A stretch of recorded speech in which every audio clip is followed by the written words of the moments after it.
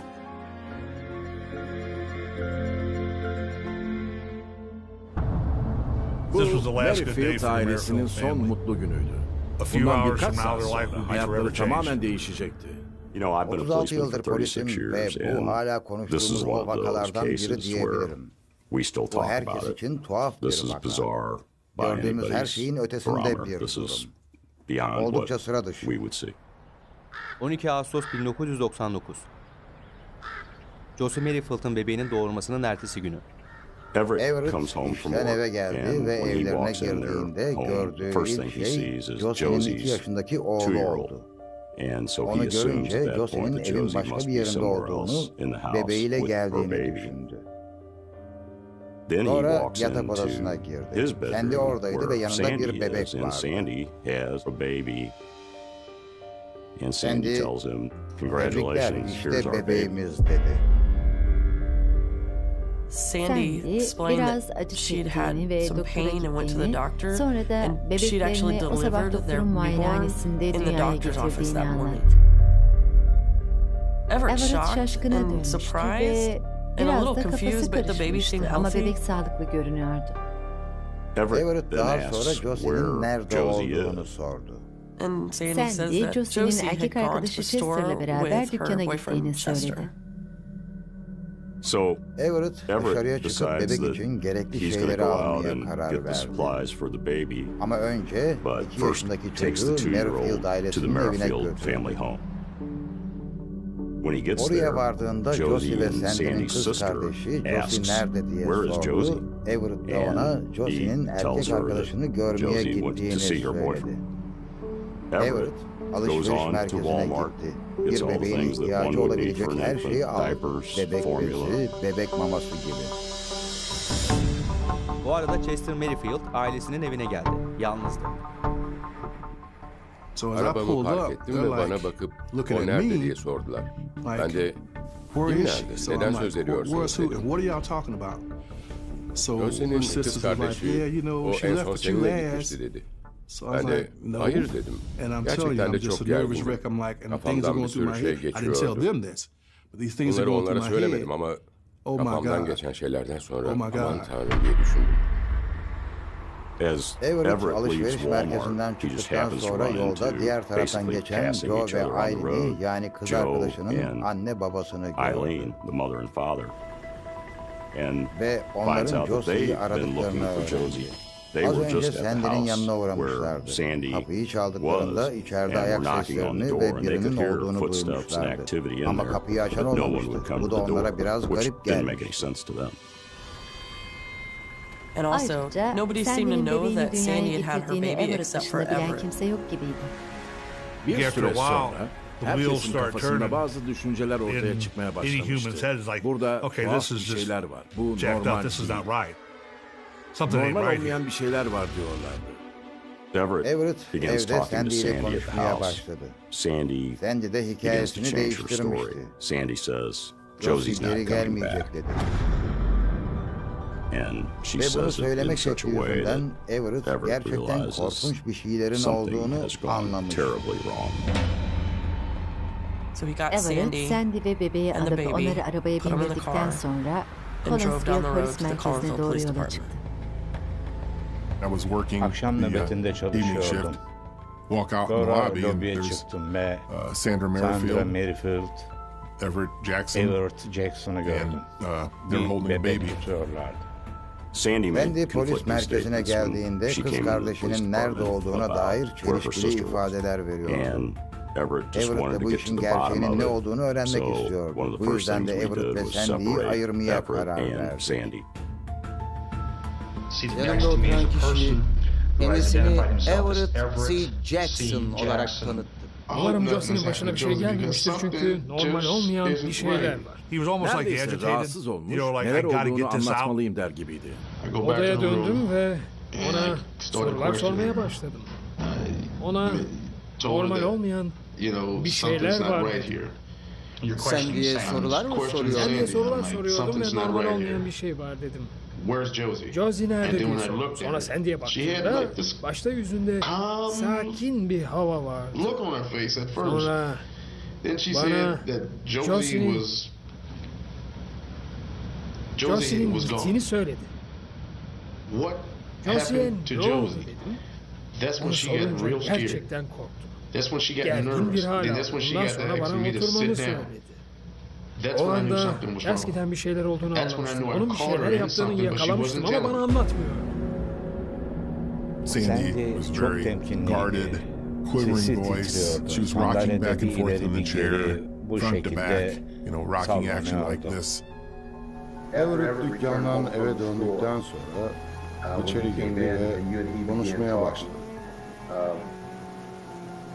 Bana neler olduğunu sordum.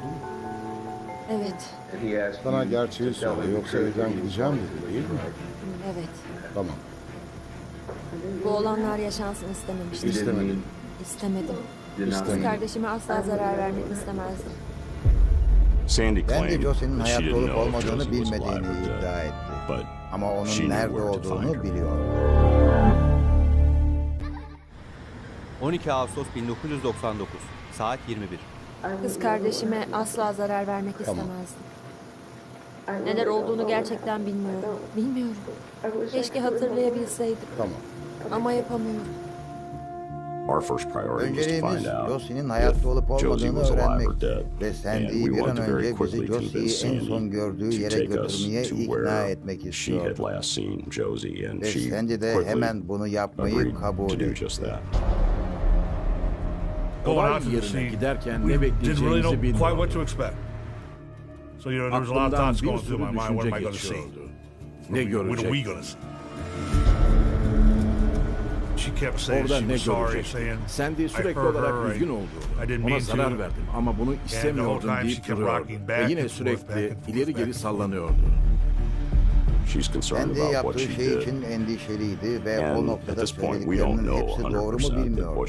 Anlattıklarının doğru olup olmadığını bir an önce öğrenme niyetindeydi. Ama bu gergin bir durumdu.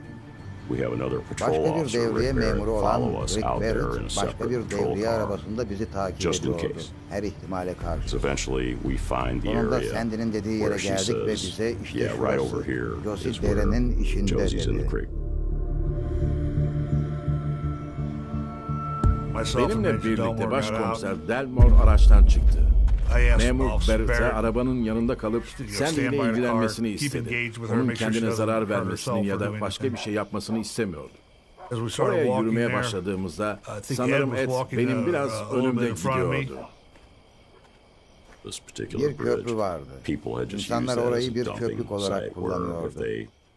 Artık kullanmadıkları eski bir çim biçme makinesi ya da lastik gibi şeyleri varsa gelip bu köprüden atıyorlardı.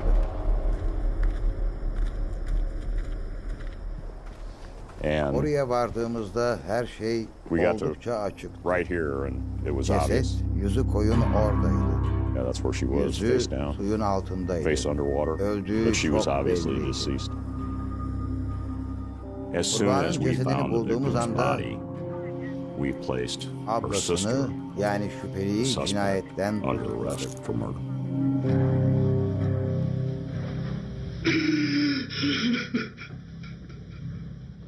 Karakolda Everest Josie'nin öldürüldüğü haberine böyle tepki verdi. Neden? Sakin ol. Neden anlamıyorum. Bu delice bir şey. Daha önce hiç böyle bir şey görmedim. Sendinin bunu yapabileceğin hiç aklıma gelmezdi.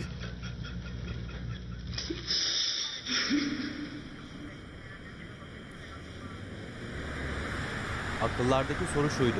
Collinsville polis merkezindeki bebek kimindi? When they took Sandy to the scene, I stayed back at the station ben bebekle with the beraber baby. So we karakolda wanted to make sure kaldım. the baby was healthy. Bebeğin So I sağlıklı took the baby olduğundan to the emin hospital. olmak istiyordum. And then the labor and Bebeği delivery nurse hastaneye came down götürdüm. and recognized Josie'nin the doğum baby. yaptığı hastaneye. And pretty much Sonra said, doğum yeah, I took care of this hemşiresi baby geldi ve a day or two bebeği ago. hemen tanımıştı. But Bir ya da iki we gün wanted önce to bu verify the bebekle footprints. ilgilenmiştim dedi. They went and Ama took ayak izlerini footprints. doğrulamak They did a istiyordum. comparison, Ayak and to them izlerini they getirdiler. It was İzlerin Josie's uyuştuğunu baby söylediler. that Sandy had Sandy'nin taken. aldığı bu bebek Josie'nindi. Bir noktada Sandy kız kardeşine bir şey yaptı ve sonra onun bebeğini aldı. Onu da bugün dünyaya getirdiği kendi bebeği olarak göstermeye karar verdi. Evet. Evet. Sana kendi bebeğinin nerede olduğuna dair bir işaret vermedi değil mi? Hayır. The only O concern anda I did have is aklımdaki that tek she really endişe miscarried şuydu. the baby, or Sandy düşük mü yapmıştı baby yoksa o bebek dead bir yerlerde ölmüş müydü? Yani I mean, doğal by olmayan bir other means şekilde. other than natural. If Eğer you're biri capable of kendi kız killing kardeşini your own öldürebilecek sister, durumdaysa why would you be bir capable çocuğu da of killing a öldürmemesi child? için bir sebep yok. Your child. And at O that noktada point, başkomiser Major Delmore Delmore'la and I were beraber checking the olay scene. yerini kontrol We ederken realized when the body cesedin was found bulunduğu was yerin actually about şehir 100 yards sınırlarımızın outside yaklaşık of our 100 city metre limits. kadar dışında I knew olduğunu I was fark outside of ettim. my Yetki alanımın jurisdictional sınırları boundaries. dışında olduğumu Contacted biliyordum. Madison County Madison Sheriff's ilçesi Department. şerif teşkilatıyla iletişime geçtim. Shortly Bunlar thereafter, kısa bir süre detectives sonra began dedektifler arriving at the gelmeye scene başladı. along with coroner, Yanlarında crime adli scene. tabip de vardı. It O became a sırada very olay active yeri çok hareketli scene at that hale time. gelmişti. This Bu was bana crazy to me, çılgınlık man. gibi It was gelmişti. crazy. Bu delilikti. For Kendinin her to böyle be bir done şey like yapması, that. Josie'yi bu Just thrown in that şekilde ravine bir like that, derenin man, içine is atmış olması. such a Böyle horrible güzel birinin thing başına to böyle happen korkunç bir to şey gelmesi. somebody that's so Olamaz. beautiful. Oh, İnanamıyorum.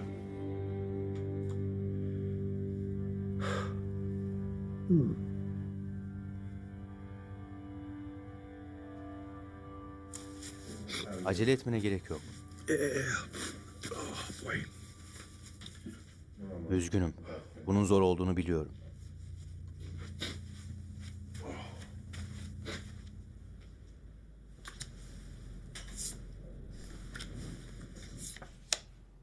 Orada etrafta çöplerin olduğunu görmek her zaman can sıkıcıydı.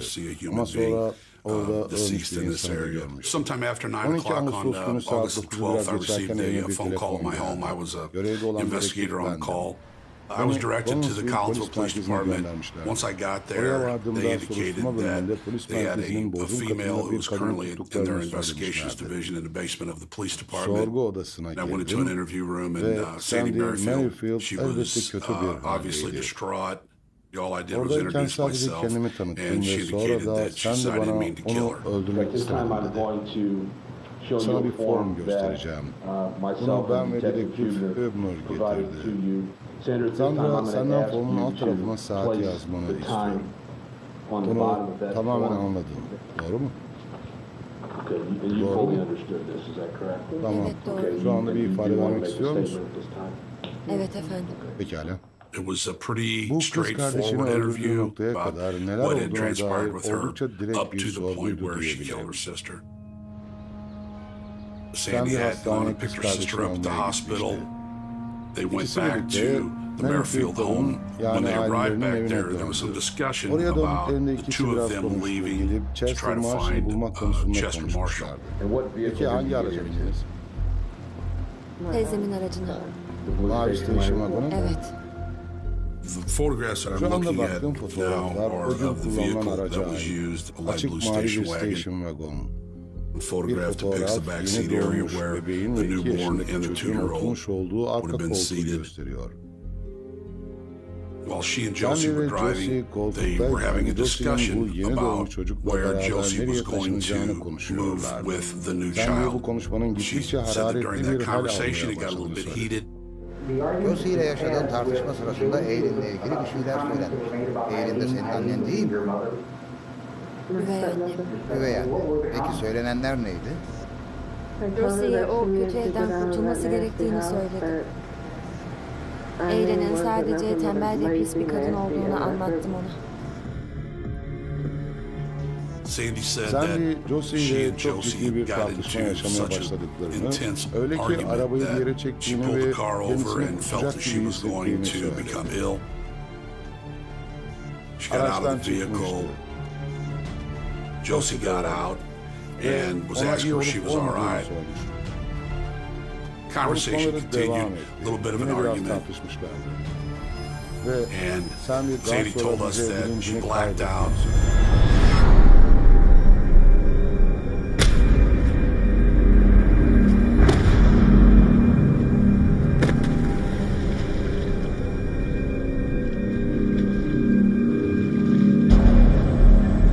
Sonra kendime geldiğimde elimde bir taş vardı.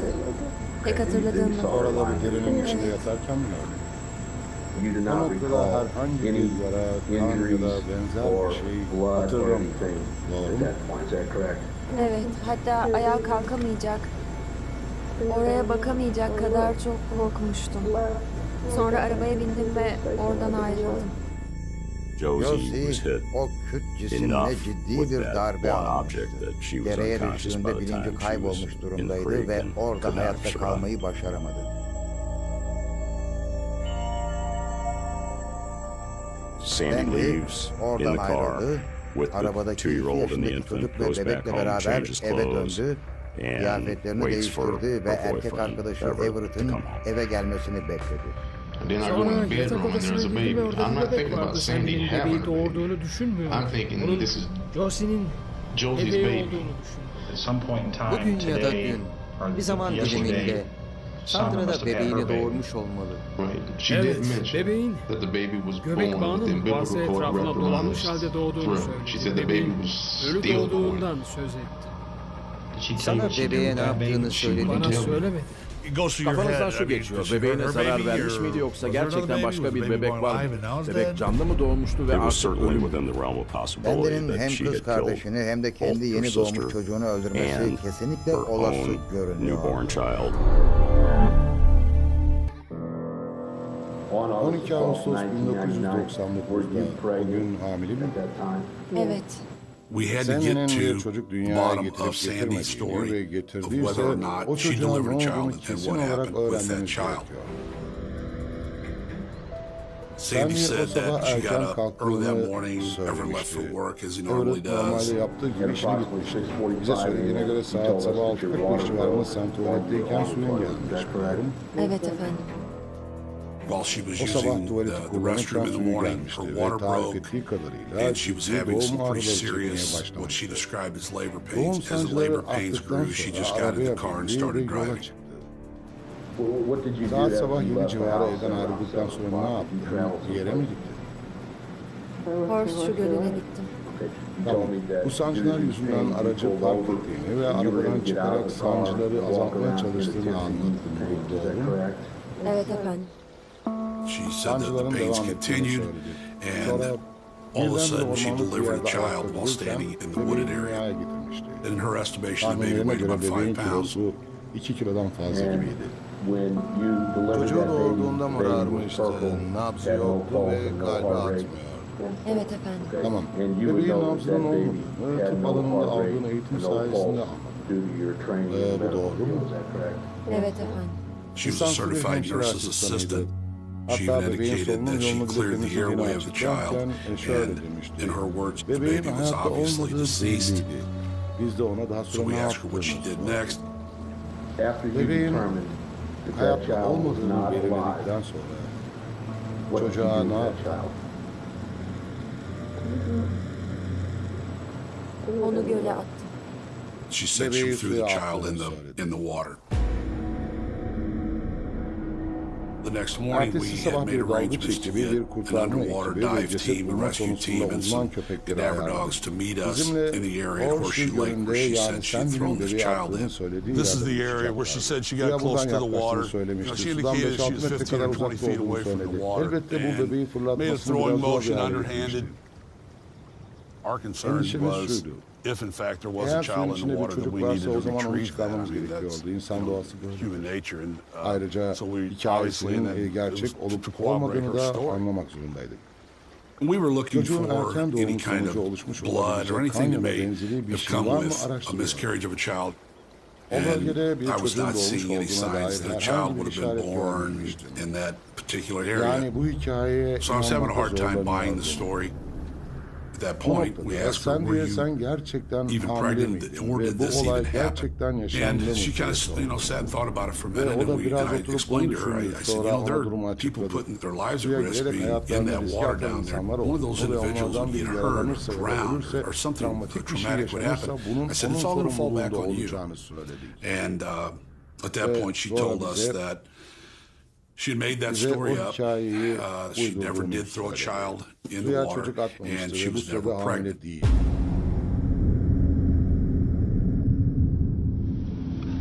Çok tuhaf.